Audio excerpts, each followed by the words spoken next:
नमस्कार. Share market Marathi या YouTube चॅनलवर आपल्या सर्वांचं हार्दिक स्वागत. आजच्या व्हिडिओमध्ये आपण बुधवार दिनांक 15 जुलै 2026 साठीचं इंडेक्सचं विश्लेषण करणार आहोत. मात्र या विश्लेषणाला सुरुवात करण्यापूर्वी मला तुम्हाला शेअर मार्केट मराठीच्या ॲप विषयी थोडक्यात माहिती सांगायची आहे. शेअर मार्केट मराठीचं ॲप आता Android आणि iOS अशा दोन्हीही प्लॅटफॉर्मवर उपलब्ध आहे. हे ॲप तुम्ही तुमच्या मोबाईलमध्ये डाउनलोड करून इन्स्टॉल केलंय का? जर केलं नसेल तर आजच करायचं कारण असं आहे की शेअर मार्केट मराठीच्या सर्व सर्व्हिसेस आता ॲपच्या माध्यमातून उपलब्ध करून दिलेले आहेत. यामध्ये शेअर मार्केट मराठीचे फ्री कोर्सेस, प्रीमियम ग्रुप आणि पेड कोर्सेसचा समावेश आहे. समजा तुम्हाला हे ॲप डाउनलोड करून इन्स्टॉल करायचं असेल तर त्याची लिंक या व्हिडिओच्या डिस्क्रिप्शनमध्ये तसंच कमेंट सेक्शनमध्ये जी पहिलीच कमेंट आहे पिन कमेंट त्यामध्ये उपलब्ध करून दिलेली आहे. ह्या दोनपैकी कोणत्याही एका ठिकाणी जाऊन दिलेल्या लिंकवर क्लिक करून तुम्ही हे ॲप डाउनलोड करून इन्स्टॉल करू शकता. हे झालं शेअर मार्केट मराठीच्या ॲप विषयी थोडक्यात माहिती. आता आपण आपल्या मूळ विषयाकडे परत येऊया आणि आज मंगळवारी इंडेक्समध्ये कशाप्रकारे मूव्हमेंट झाली आणि उद्या बुधवारी कशाप्रकारे होऊ शकते याचं विश्लेषण करण्यासाठी डायरेक्टली जाऊया चार्टवर. आणि इथे मी निफ्टी 50चं 15 मिनिटाच्या टाइम फ्रेम मधला चार्ट ओपन केलेला आहे. यामध्ये आपण बघू शकता की कालच मी तुम्हाला सांगितलं होतं की जर आपल्याला हा एम पॅटर्न तयार होतोय, हा एम पॅटर्न तयार झाला, या पद्धतीनं एम पॅटर्न तयार होतोय. हा एम पॅटर्न जर तयार झाला तर खाली जात असताना काय होऊ शकतं? 24,180 हे टार्गेट येऊ शकतं. 24,150 हे टार्गेट येऊ शकतं. आणि इथे एक महत्वाची गोष्ट सांगितली होती की ही जी 24,150 ची लेवल होती ही मेक ऑर ब्रेक लेवल आहे म्हणून सांगितलं होतं. म्हणजे काय? तर जर किंमत ह्या लेवलच्या खाली टिकली तर मग काय होऊ शकतं? या लेवलच्या खाली जर किंमत टिकली तर सेल ऑन राईज आपल्याला बघायला मिळू शकतं. आणि खाली जात असताना 24,125, 24,090 ही टार्गेट दिलेली होती. काय झालं? आपल्याला डायरेक्ट गॅप डाउन ओपन झालं आणि ही सर्वच्या सर्व टार्गेट गॅप डाउन ओपन झाल्यामुळे आली. गॅप डाउन ओपन झालं असं लक्षात आल्यानंतर आपल्याला मार्केट ओपन होण्याच्या पूर्वी मी एक अपडेट दिलं होतं, जे लाईव्ह मार्केट अपडेट असतं आपल्या यूट्यूब चॅनल मेंबरला दिलं जातं. तर त्या मेंबरला हे अपडेट दिलं होतं की आता एक बाउन्स येऊ शकतो. म्हणजे ओपन झाल्यावर थोडंसं खाली जाईल आणि एक बाउन्स येऊ शकतो. हा बाउन्स कुठपर्यंत येऊ शकतो हे सुद्धा सांगितलेलं होतं आणि परफेक्ट त्या लेवलपर्यंत हा बाउन्स आला. आपण इथे बघू शकता की हा बाउन्स आला आणि ह्या बाउन्स नंतर कारण आता सेल ऑन राईज झालंय त्यामुळे इथून किंमत खाली आली, वर आली आणि वर येऊन पुन्हा खाली गेली. तर ह्या पद्धतीनं सर्व गोष्टी आपण काय केलं होतं, व्हायच्या आधीच प्रिडिक्ट केलेल्या होत्या आणि त्या पद्धतीनं मार्केटमध्ये मूव्हमेंट होताना आपल्याला बघायला मिळाली. म्हणजे खाली येताना हे कुठपर्यंत येऊ शकतं हे बघितलं, वर जाताना कुठपर्यंत जाऊ शकतं ते बघितलं, तिथून खाली येतानाची सुद्धा टार्गेट दिलेली होती आणि त्यापैकी पहिलं टार्गेट होतं 24,055 आणि ही फायनल 3 टार्गेट होती. खाली 24,000चं पण एक लेवल आहे आणि 23,955 ची पण लेवल आहे. ही 3 जी आहेत ही फायनल टार्गेट आहेत. ही जी काय एम पॅटर्न बनल्यानंतर एक शॉर्ट टर्मची मंदी तयार झाली आहे. ह्या मंदीला खाली कुठपर्यंत येऊ शकतं? तर साधारणपणे आपल्या सिस्टीमनुसार ही 3 टार्गेट आहेत. पहिलं टार्गेट येण्याची शक्यता सर्वात जास्त असते आणि ते पहिलं टार्गेट आपल्याला आलेलं आपण बघू शकतो. तर ह्या पद्धतीनं सर्व गोष्टी झाल्यात आणि त्यानंतर काय होतं? त्यानंतर आपली अपेक्षा अशी होती, की एकदा हे टार्गेट आलंय, इथपर्यंत आलंय, की मग इथून डब्ल्यू पॅटर्न जेव्हा बनेल, म्हणजे आता तेजी झाली आहे, इथपर्यंत खाली आलं आणि इथे डब्ल्यू पॅटर्न बनायला लागला होता. हा जर एक प्रॉपर पद्धतीनं डब्ल्यू पॅटर्न बनला असता आणि इथून वर जात असताना आपल्याला ही लेवल ब्रेक केली असती, तर मग काय झालं असतं, इथून तेजी बघायला मिळाली असती. कारण पहिला लो खाली आहे जसं पाहिजे, दुसरा लो जो आहे तो वर आहे जसं पाहिजे आणि त्यामुळे इथे डब्ल्यू पॅटर्न बनला असता. पण असं झालं का? नाही झालं. डब्ल्यू पॅटर्नची सगळी आपल्याला इथे तयारी दिसली, पण इथून किंमत परत खाली आली. त्यामुळे हा डब्ल्यू पॅटर्न होऊ शकला नाही.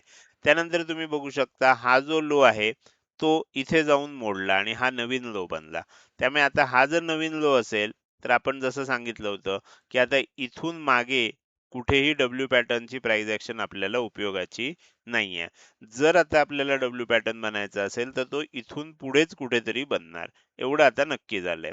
तर आता उद्या काय होऊ शकतं? हे झालं. आज काय झालं? कशा पद्धतीनं आपण सर्व गोष्टी प्रेडिक्ट केल्या आणि परफेक्ट त्या पद्धतीनं मार्केटमध्ये मुवमेंट आली, हे आपण बघितलं. त्यानंतर तुम्ही इथे बघू शकता काय होत होतं, कंटिन्युअस आपल्याला लोअर हाय बनत होते आणि लोअर लो बनत होते. तर त्यामुळे किंमत खाली-खाली येताना आपल्याला दिसली. आता ही खाली कुठपर्यंत येत राहणार? तर जोपर्यंत डब्ल्यू पॅटर्न बनणार नाही तोपर्यंत येत राहणार. उद्या कदाचित काय होईल, फ्लॅट ओपन झालं, गॅप डाउन ओपन झालं, तर आणखीन खाली जायला स्कोप आहे. बरोबर? 24,000 पर्यंत खाली जाऊ शकतं. त्याच्याही खाली तुटलं तर मग 23,955 पर्यंत जाऊ शकतं. त्याच्याही खाली तुटलं तर आणखीन थोडं खाली जाऊ शकतं. आपली टार्गेट इथपर्यंत आहेत. ह्याचा अर्थ मार्केट इथपर्यंतच जाईल असं नाही. ह्याच्यापेक्षा खाली सुद्धा किंमत निफ्टी 50ची जाऊ शकते. पण हे कधीपर्यंत चालू राहील? जोपर्यंत डब्ल्यू पॅटर्न बनणार नाही. कदाचित उद्या काय होईल, इथपर्यंत खाली येईल, असं होऊन डब्ल्यू पॅटर्न बनेल. आणखीन थोडं खाली येईल, इथे डब्ल्यू पॅटर्न बनेल किंवा आणखीन थोडं खाली येईल, इथे डब्ल्यू पॅटर्न बनेल आणि तेजी होईल. अशा प्रकारे आपल्याला होऊ शकतं किंवा इथूनच खाली जातंय, इथूनच आपल्याला असा डब्ल्यू पॅटर्न बनताना बघायला मिळू शकेल. जिथे कुठे आपल्याला डब्ल्यू पॅटर्न बनेल, त्यानंतर तेजी चालू होणार. अशा प्रकारचं आता विश्लेषण आपल्याला इथे दिसायला लागलंय. खाली जायला स्कोप आहे का? तर आहे. कुठपर्यंत जाऊ शकतं? आता साधारण जिथे आहे तिथून साधारण एक 90 पॉइंट खाली आणखीन जाऊ शकतं. 23,955 च्या आसपास आपल्याला इथे टार्गेट आपल्या सिस्टमनुसार आलेलं आहे. तर 90-100 पॉइंट आणि खाली जाऊ शकतं. डब्ल्यू पॅटर्न बनू शकतो किंवा आहे तिथेच कुठेतरी बनेल. अशा प्रकारे आपल्याला सर्व प्राइस ॲक्शन आता लक्षात आलेली आहे. तर माझ्या मते तुम्हाला समजलं असेल एकदम सोप्या पद्धतीनं, की आता काय झाल्यानंतर तेजी होऊ शकते. थोडक्यात एवढंच लक्षात ठेवा, डब्ल्यू पॅटर्न झाल्याशिवाय आता तेजी होणार नाही. तोपर्यंत सेलिंग कंटिन्यू होऊ शकतं, असं आपल्याला इथे लक्षात आलेलं आहे. हे झालं निफ्टी 50चं विश्लेषण. आता आपण जाऊया बँक निफ्टीकडे. बँक निफ्टीमध्ये जर तुम्ही काल बघितलं, तर मी काल तुम्हाला सांगितलं होतं, की वरच्या बाजूला बँक निफ्टी थोडंसं वेगळ्या पद्धतीनं चाललंय. बँक निफ्टीमध्ये आपल्याला काय दिसतंय, वरच्या बाजूला मी सांगितलं होतं, ही 3 तेजीची फायनल टार्गेट आहेत. बरोबर? त्यामुळे आता इथे काय होऊ शकतं, इथेच कुठेतरी एम पॅटर्न होऊ शकतो. तर आता काय झालं, आज एकदम प्रॉपर असा एम पॅटर्न झाला नाहीये इथे आणि आपण बघू शकता, की किंमत डायरेक्ट गॅप डाउन झाली. म्हणजे इथून खाली आली, थोडीशी वर गेली आणि खाली यायला लागली. एम पॅटर्न बनल्यासारखा बनतोय. पण इतका आपल्याला डिफरन्स सुद्धा जास्त योग्य असत नाही, की पहिला हाय खूपच वर आहे, दुसरा हाय खूपच खाली आहे. अशा प्रकारचा एम पॅटर्न आपण तेवढंसं म्हणजे आपल्याला योग्य नसतो. तर एम पॅटर्नसाठी थोडं आणखीन जर वर गेलं असतं आणि किंमत खाली आली असती, म्हणजे अशी वर गेली असती आणि मग खाली आली असती, तर हे चांगलं झालं असतं. त्यामुळे आता आपण काय करूया, अजून एम पॅटर्न बनला नाही असंच समजूया. सध्या आपल्याला एवढं लक्षात ठेवायचं आहे, की खाली जात असताना बँक निफ्टीमध्ये 56,915 ही खालच्या बाजूची लेवल आहे. 56,915 आणि 57,400 ही वरच्या बाजूची लेवल आहे. हा आता सपोर्ट झोन आहे. काय होऊ शकतं, ह्या झोनमध्ये आल्यानंतर डब्ल्यू पॅटर्न बनू शकतो किंवा याच्या इथेच बनेल, वर बनेल असा, बरोबर? असा खाली आलाय, इथे वर गेला, असा बनेल किंवा आणखीन खाली जाऊन आपल्याला इथे डब्ल्यू पॅटर्न बनू शकतो. तर अशा प्रकारे आपल्याला इथे हा सपोर्ट झोन आहे 56,915 आणि 57,400 ह्या एरियामध्ये जर आपल्याला सपोर्ट घेतला, तर मग एक खूप चांगली तेजी आपल्याला इथून पुढे बघायला मिळू शकते. तर असं चित्र आपल्याला आता दिसायला लागलेलं आहे. त्यामुळे बँक निफ्टीमध्ये कालच फिक्स झालेलं होतं, की तेजीची जी फायनल 3 टार्गेट होती, त्यापैकी पहिलं टार्गेट आलेलं असल्यामुळे इथून आता खाली येऊ शकतंय. हे मी कालच्याच व्हिडिओमध्ये सांगितलेलं होतं. तुम्ही कालचा व्हिडिओ बघितला नसेल तर मुद्दाम बघा, म्हणजे तुमच्या लक्षात येईल की काल आपण इथे काय प्रिडिक्शन केलं होतं. तर हे झालं निफ्टी आणि बँक निफ्टी या दोन इंडेक्समध्ये आज काय झालं, उद्या काय होऊ शकतं ह्याविषयी केलेलं विश्लेषण. आता आपण पुढे जाऊन सेन्सेक्सचं विश्लेषण करणारच आहोत. मात्र त्यापूर्वी मला तुम्हाला आपल्या शेअर मार्केट मराठी या यूट्यूब चॅनलच्या मेंबरशिप विषयी अधिक माहिती सांगायची आहे.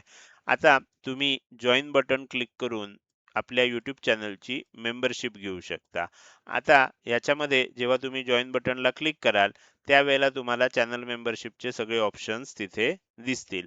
आपण 4 ऑप्शन उपलब्ध करून दिलेत. ब्रॉन्झ आहे, सिल्वर आहे, गोल्ड आहे आणि प्लॅटिनम मेंबरशिप आहे. याच्यापैकी आपण ह्या तीनही मेंबरशिपची किंमत पुढच्या महिन्यापासून वाढवणार आहोत. पण ह्याच्यामध्ये एक महत्त्वाची गोष्ट लक्षात घ्या, की जोपर्यंत ह्याची किंमत वाढत नाही, तोपर्यंत ज्यांनी आता बऱ्याच जणांनी काय केलंय, गोल्ड मेंबरशिप घेतली. गोल्ड मेंबरशिप ₹199 दरमहा आहे. त्यांनी जर आपली मेंबरशिप कंटिन्यू ठेवली, तर त्यांना काय होणार, त्यांना ₹199च रेट राहणार. जो काही नवीन रेट असेल, नवीन रेट थोडासा जास्त असणार आहे. तर नवीन जे कोणी जॉइन करतील त्यांना नवीन रेट असेल. जुने मेंबर्स जोपर्यंत आपली मेंबरशिप कंटिन्यू ठेवतील, मग त्यांनी 2 वर्ष ठेवली, 3 वर्ष ठेवली, तरी ₹199 हाच रेट त्यांना कंटिन्यू राहणार आहे. तर त्यामुळे जुन्या मेंबरनी काही घाबरण्याची गरज नाही. त्यांनी फक्त आपली मेंबरशिप चालू ठेवायची आहे. नवीन मेंबरसाठी पुढच्या महिन्यापासून हे दर वाढणार आहेत. ही गोष्ट लक्षात ठेवा. तर ह्या पद्धतीनं हे मेंबरशिपचे ऑप्शन्स आहेत. तुम्हाला ह्या मेंबरशिप विषयी अधिक काही माहिती पाहिजे असेल, तर तुम्ही काय करू शकता, WhatsApp मेसेजद्वारे ह्या नंबरवर संपर्क साधू शकता. हा नंबर केवळ आणि केवळ WhatsApp मेसेजसाठी आहे. या नंबरवरचे कॉल स्वीकारले जात नाहीत. त्यामुळे कृपया याच्यावर कॉल करू नका. फक्त आणि फक्त WhatsApp मेसेजद्वारे तुम्हाला YouTube चॅनल मेंबरशिप विषयी जे काही प्रश्न असतील, त्याची माहिती तुम्ही विचारू शकता आणि त्याविषयीची माहिती तुम्हाला इथे दिली जाईल. तर हे झालं YouTube चॅनल मेंबरशिप विषयी थोडक्यात माहिती. आता आपण परत एकदा आपल्या मूळ विषयाकडे जाऊया आणि राहिलेला जो इंडेक्स आहे सेन्सेक्स, त्याचं विश्लेषण करायला सुरुवात करूया. सेन्सेक्स मध्ये सुद्धा ही 4 लेवल दिलेल्या होत्या. पहिली लेवल होती 77,510, दुसरी लेवल होती 77,425 आणि 77,425 ही मी काय सांगितलं होतं, मेक ऑर ब्रेक लेवल आहे. बरोबर. तर त्याच्या खाली जर टिकलं तर कुठे जाऊ शकतं, 77,340. त्याच्या खाली टिकलं तर कुठे जाऊ शकतं, 77,230. काय झालं, तिसऱ्या टार्गेटच्या खाली ओपन झालं, त्यानंतर चौथं टार्गेट पण आलं आणि खाली आल्यानंतर मग एक बाउन्स आला. हा बाउन्स सुद्धा जर आपण ह्याचं विश्लेषण केलं असतं तर परफेक्ट आपण सांगितलेल्या लेवल पर्यंतच आला असता आणि त्यानंतर सेलिंग आलं असतं आणि सेलिंग येताना खालच्या बाजूला 77,065, 76,870 आणि 76,725 अशी 3 टार्गेट आपल्याला दिसत आहेत. पैकी पहिलं टार्गेट आज सकाळी ओपनिंग नंतर थोड्या वेळात पहिल्या तासाभरातच आलेलं आपल्याला दिसतंय. पण इथे प्रॉपर डब्ल्यू पॅटर्न न बनल्यामुळे, हा जर डब्ल्यू पॅटर्न बनला असता तर मग आपल्याला खूप चांगली तेजी बघायला मिळाली असती.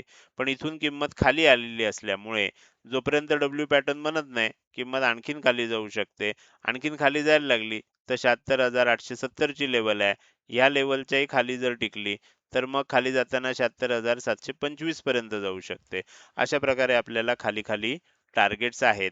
पण जर त्याच्या आधीच डब्ल्यू पॅटर्न बनला, पहिलं टार्गेट ऑलरेडी आलेलं आहे आणि त्यामुळे डब्ल्यू पॅटर्न जर आता कुठेही बनला तर मग पुन्हा तेजी चालू होऊ शकते आणि जोपर्यंत तो बनणार नाही तोपर्यंत ही मंदी जी आहे ही चालूच राहील. अशा प्रकारचं चित्र आता ह्या दोन्ही तिन्ही इंडेक्स मध्ये आपल्याला बघायला मिळते.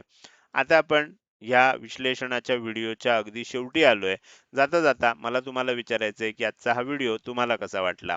हा व्हिडिओ जर तुम्हाला आवडला असेल तर नक्कीच तुम्ही एक लाईक करू शकता. कसा वाटला हे कमेंट सेक्शन मध्ये टाईप करून सांगायला अजिबात विसरू नका. लक्षात ठेवा, तुमची एक लाईक आणि एक चांगली कमेंट हीच माझ्यासाठी प्रेरणा असते, ज्याच्या सहाय्यानं रोजच्या रोज हे विश्लेषणाचे व्हिडिओ मी बनवत असतो. त्यामुळे व्हिडिओ बघायला सुरुवात केल्या केल्या व्हिडिओला लगेच लाईक करा. व्हिडिओ बघून झाल्यानंतर तो कसा वाटला, काही प्रश्न असतील, शंका असतील किंवा तुम्हाला मला काही सांगायचं असेल तर कमेंट सेक्शनचा वापर करून अवश्य सांगा. त्याचसोबत आजचा व्हिडिओ तुम्ही अजूनपर्यंत बघताय आणि अजूनही जर तुम्ही शेअर मार्केट मराठी आपल्या YouTube चॅनलला सबस्क्राईब केलं नसेल तर कृपया सबस्क्राईब करा आणि शेजारी असणाऱ्या बेल आयकॉनला क्लिक करून ऑल असं नोटिफिकेशन निवडा. म्हणजे इथून पुढे रोजच्या रोज येणारे हे विश्लेषणाचे व्हिडिओ मी अपलोड केल्या केल्या तुम्हाला विनाविलंब बघता येतील. आजच्या व्हिडिओमध्ये मी इथेच आपली रजा घेतोय. धन्यवाद.